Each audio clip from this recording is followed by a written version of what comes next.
Okay, so today we're talking about the RHOA Season 16 reunion taping. A lot happened and didn't happen, plus some major news with one of the new cast members. That's right. In this video, we'll get into who wasn't there, why they weren't there, and this pretty surprising legal stuff that came out afterwards. Yeah, so the reunion definitely taped for Season 16, but reports confirmed 2 people were missing. Right. Brit Eady and Kenya Moore, they weren't on the couches. Okay, let's start with Brit. Reports are saying she skipped it, apparently because of a, quote, falling out with her co-stars. Yeah, that seems to be the reason cited. Specifically feuds with Kelly, Shemaya, and, well, Kenya. So, quite a few people. And then there's Kenya. Her situation was a bit different, right? Totally different. Remember, she was suspended from filming earlier after that whole thing at her hair salon event. Oh, yeah. So initially she was invited back for the reunion, but then sources say that invitation got pulled. She was actually disinvited. Wow, okay. And she put out a statement about that. She did, taking accountability, apologizing for her actions and to the people affected. That included Brit.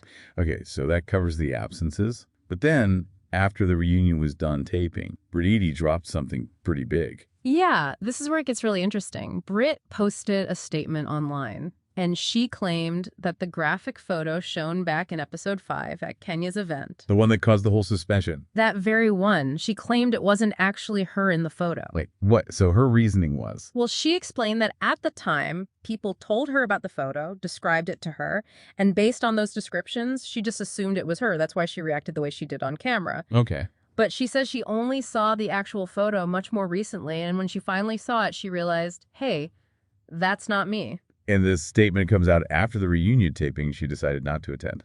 Exactly. The timing is definitely notable. And then right after that statement, the lawsuit. Yes. Brit Eady filed a lawsuit, a big one. Against Bravo, NBC Universal, and the production companies. And she's asking for quite a lot of money. At least $20 million in damages. What are the grounds? What's she claiming? The claims are defamation, sexual harassment, and emotional distress. So basically, she's alleging Bravo falsely implied the explicit photo was her, damaging her reputation. That's the defamation part. Right. And the sexual harassment and emotional distress claims seem tied to, the nature of the photo incident itself and how it was handled. And the lawsuit also mentions she wasn't even there when the photos were first shown at the event. Correct. It argues Bravo created a hostile work environment, partly by making her keep filming after what the suit calls a gendered attack. Okay, so that's the lawsuit angle. Yeah. Going back to the reunion itself for the people who were there, we got some seating chart details. We did. Sources revealed Portia and Shemaya got the prime spots, first chairs next to Andy. Right. Then it went Phaedra, Cynthia, Angela, Kelly, and Drew was on the end. Interesting. I heard some people thought Drew maybe deserved a seat closer to the host this year. Yeah, there was some chatter about that. And one more thing on Kenya. Another report claims she was offered a sort of compromise, like a one-on-one interview special with Andy. Oh. Yeah, to air separately. But the sources say she turned that down. Okay, so pulling this all together, it raises a lot of questions. Brit's claim about the photo identity is obviously huge. Absolutely. But then you have the timing she gives for realizing it wasn't her. How does that line up with how everyone else reacted at the time?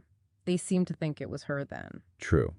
And you also have to remember that other contexts, like Shemaya previously claiming Brit made some awful comment about her daughter. Right. That adds another layer, suggesting maybe the falling out Brit mentioned wasn't just about the photo incident. There could be more going on between the cast members. Next update we have about Erika Jayne, her legal situation. And the really crucial update here is about Tom Girardi's own case. It seems like it's finally reached a major point. Yes. The sources specifically mentioned Tom's sentencing. According to the reports referencing Richards, Tom got 7 years and 3 months in prison. Plus, he's ordered to pay millions back to victims' restitution and fines, too. So, with Tom's criminal case largely wrapped up, after all the delays and arguments about his competency, the spotlight, it's swinging right back onto Erika, onto her civil liability. Exactly. And the main thing against Erika, the core accusation detailed in these sources, it's about money. Over $25 million, specifically from Tom's law firm's operating account. And the claim is that this money wasn't just, pocket change. It allegedly funded her company, EJ Global, the one set up for her singing career, her performances. This is where it gets legally tricky, right? Her defense, consistently, as the sources point out, is ignorance. She says she had no idea about Tom's business dealings, no clue where the money was actually coming from, didn't know it was client money or firm money. That's her story. But the sources also lay out the other side, Ronald Richards and his team. They're pushing hard. They want financial justice for the victims, and they're arguing Erika needs to pay back that $25 million they say was improperly transferred. And that leads to what the sources are flagging as the next big step. Richards, again, in his posts referenced here, suggests Erika might actually be heading towards a jury trial. Richards apparently tweeted about this, saying the judge in that specific case wants more briefing on how to actually try the case, which, suggests a real possibility they're considering. He also talked about her defense.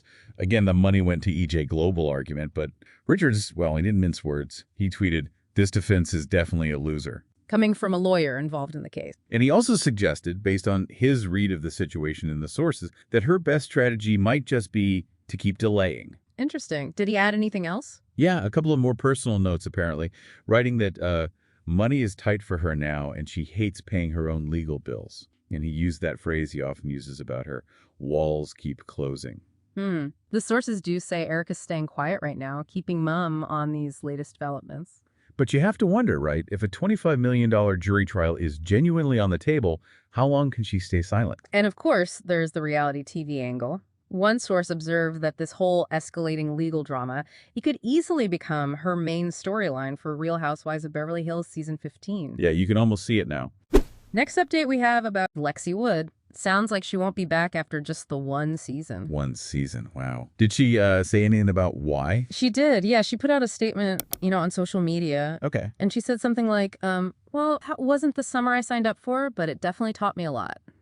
Something intense happened. Did she give any more detail on the learning? Well, she did touch on standing up for women and for what she thought was right. Even, she said, when it was difficult, and that she'd do it again. So it suggests, some pretty challenging moments in there. And a lot of her time on the show, at least what we saw, seemed wrapped up in that whole dynamic with Jesse Solomon. Could that be part of the difficulty she's hinting at? I mean, sources definitely connect her experience heavily to that relationship. She came into the house in a relationship with him, right? Yeah. But then things got, dramatic. There was all that tension with Jesse and Sierra Miller, the heavy flirting. And you can't forget the toe incident. Exactly. Yeah, that moment and probably others seemed to fuel a lot of the on-screen stuff. And apparently it didn't just stop when they stopped filming. Reports say the tension kind of continued off-screen too. Oh, really? Yeah, like a press feud is how some described it, between Lexi and Jesse playing out in the media afterwards. Okay, so it sounds like it was a pretty bumpy ride overall. She did say she was leaving with no regrets, but then she added she might have one. Right, and that she's prouder of what I'm walking toward. Which feels like a pretty clear signal she's ready to just move past all that drama, put it behind her. That's definitely the vibe, focusing on what's next. Okay, next update we have about Jax Taylor. The sources give us some pretty candid stuff from him lately. Yeah, Jax has been talking quite openly about going through a tough time, especially with the separation, now divorce, from Brittany Cartwright. The reports mention him stepping back from social media for a bit. Right, taking a break. Said he needed to focus on his mental health, his recovery. His team was apparently managing his accounts. And this seems tied to some really deep reflections he shared on his own podcast, In the Mind of Jax Taylor. The sources captured some emotional moments. Very emotional. Reportedly shedding tears, actually questioning if he chose the wrong life, saying the stuff they go through, people in reality TV, that whole scene, it's not normal. He compared it to life back in Michigan, didn't he? Suggesting that the LA, the reality lifestyle, it has this damaging side. Yeah. That kind of honesty, questioning your whole path, your environment, it's pretty raw, especially for someone so linked to that lifestyle for so long. And the sources also show him tackling those rehab rumors head on. Right, the speculation that maybe he didn't actually go. He called them conspiracy theories on his podcast. He did. And he clarified why he used different terms, like rehab and mental health facility. Said the place he went did both. It wasn't just one or the other. Okay, that makes sense. And he confirmed the details. Said he went twice. First time 30 days, second time 17 days. And the phone thing, that seemed to be a big point of contention online. Did he have his phone in there? He addressed it that, yes, they took it for the first 48 hours, but then he did get it back.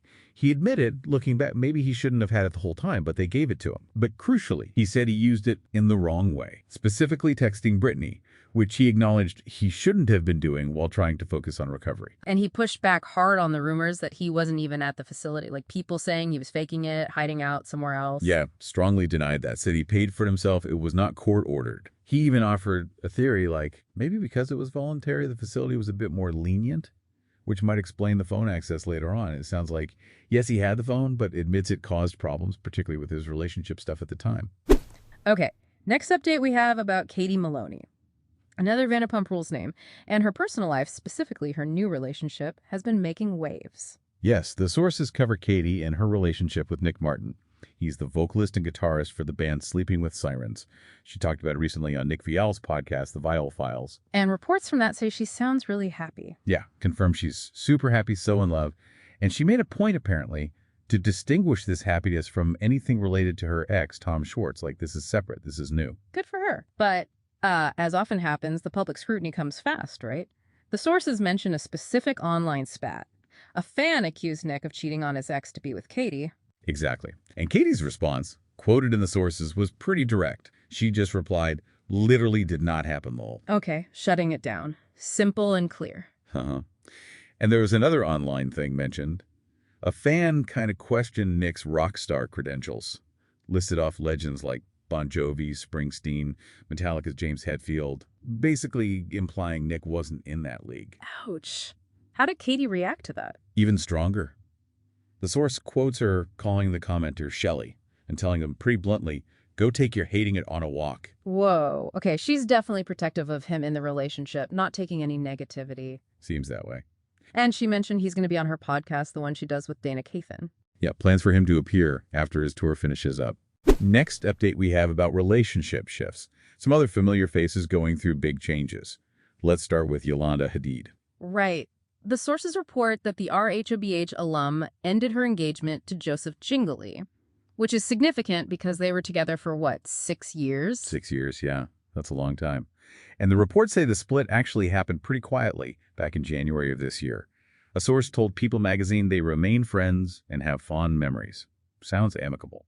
Their backstory is interesting, too, based on the sources. They met after Yolanda moved out to Pennsylvania back in 2017. And this relationship always seemed much more private than her past ones. Definitely. She apparently described writing a love spiral, like listing what she wanted in a partner, and that he just magically appeared. She loved that he was into horses, nature, the farm life, just like her. It sounds like a really different kind of connection for her, more grounded, away from the spotlight. And they got engaged back in 2022 in Holland, right?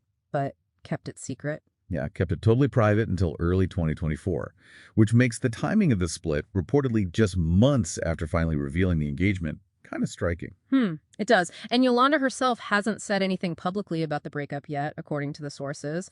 Her last social media post with him was apparently way back in May 2024. So wrapping up this deep dive, we've covered quite a bit. We definitely have. So if you want to keep up with all this, make sure you subscribe to Real Tea TV. Yeah, and hit that bell icon. You don't want to miss our next breakdown. Thank you for watching this video. See you tomorrow.